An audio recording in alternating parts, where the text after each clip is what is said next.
बहुत समय की बात है, दूर गांव में एक युवा आदमी रहता था। एक दिन वह बर्फीले पहाड़ों पर सैर कर रहा था। उसने अचानक से देखा कि एक सफ़ेद कलर का क्रेन उसकी तरफ चहचहाते हुए आया और मूर्छित होकर के ज़मीन पे गिर गया। वह उस क्रेन के पास जाकर के देखता है कि उसके पंखों में एक तीर चुभा हुआ है, जिसकी वजह से वह काफ़ी घायल हो गया है और काफ़ी ज़्यादा खून भी निकल रहा है। उसने उस तीर को उसके पंखों में से निकाल दिया, उसके घाव को साफ किया और उसके घाव का उपचार किया। जल्द ही वह क्रेन जो था वो सही हो गया, तंदुरुस्त हो गया, उड़ने के लिए तैयार हो गया। तो वह आदमी उसे जो है आसमान में क्रेन को छोड़ देता है।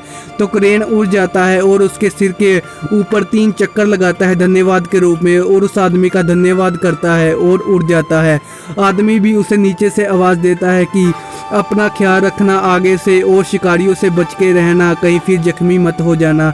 और वह क्रेन चला जाता है। तो आदमी फिर अपने घर आ जाता है और देखते देखते काफ़ी दिन बीत जाते हैं। और एक दिन जब वह आदमी अपने घर में बैठा होता है तो बहुत तेज से दरवाजे के खटखटाने की आवाज़ आती है। वह बाहर जा करके देखता है तो एक बहुत सुंदर औरत सामने खड़ी होती है। वह उससे पूछता है कि आप कौन है। वह उसे बताती है कि वह अपना जो रास्ता है वो भूल गई है और वह जहाँ पे आसपास में किसी को भी नहीं जानती, तो क्या कुछ दिनों के लिए वह जहाँ पर रह सकती है।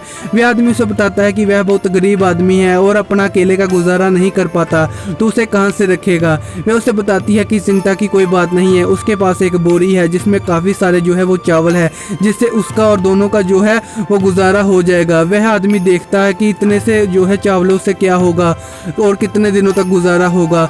फिर उस आदमी को उस पर जो है वो तरस आ जाता है, दया आ जाती है कि ये अकेली इतनी रात को औरत कहाँ जाएगी। तो वह वहाँ पे उसे रहने की इजाज़त दे देता है और दोनों साथ में रहने लगते हैं। और देखते देखते दोनों में एक दूसरे के साथ प्यार हो जाता है और दोनों एक दूसरे से जो है वो शादी कर लेते हैं। और वह बोरी एक जादुई बोरी होती है जिसमें कि चावल कभी भी कम नहीं होते, जितना निकालते हैं उससे ज़्यादा जो है वो बोरी भर जाती है। वह आदमी इसे देखकर हैरान हो जाता है कि ये बोरी अभी तक खाली नहीं हुई।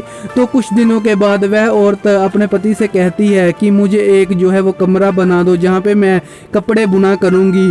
तो वह आदमी कहता है कि चलो ठीक है, मैं तुम्हें एक कमरा बना देता हूँ। और जल्द ही वह एक कमरा उसे बना देता है जिसमें वह कपड़े बुन सके। तो वह उस आदमी से कहती है कि मैं अंदर कपड़े बुनने जा रही हूँ, तो मुझसे वादा करो कि अंदर तुम कभी भी कुछ भी हो जाए, कभी भी तुम झांके मत देखोगे, मेरी इजाज़त के बिना कभी भी इसके अंदर झांके मत देखना। वह आदमी उसे वादा करता है कि वह कभी भी इस कमरे में नहीं झांकेगा।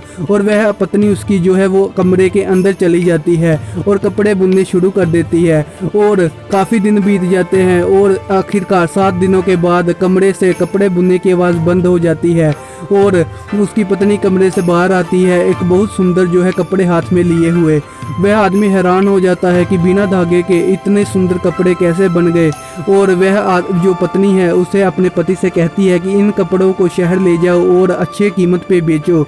वह आदमी उसकी बात मान लेता है और शहर चला जाता है और उन कपड़ों को अच्छे दाम में जो है बेच देता है।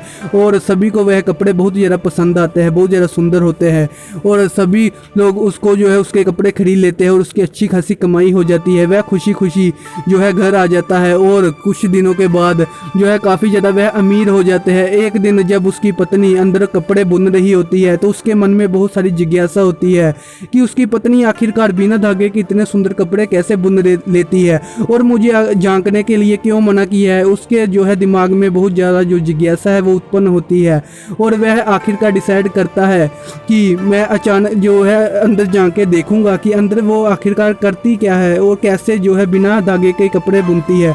तो वह अपनी जिज्ञासा पे जो है वो नियंत्रण नहीं कर पाता और अचानक से दरवाज़ा जो है खोलकर देख लेता है कि अंदर चल के आ रहा है। वह जो देखता है वह देख के हैरान हो जाता है कि उसकी जो पत्नी है वो पूरी तरह से गायब हो चुकी है और उसकी जगह एक सफ़ेद क्रेन बैठी हुई है जो कि अपने पंखों की मदद से धागा बना रही है और कपड़े बुन रही है।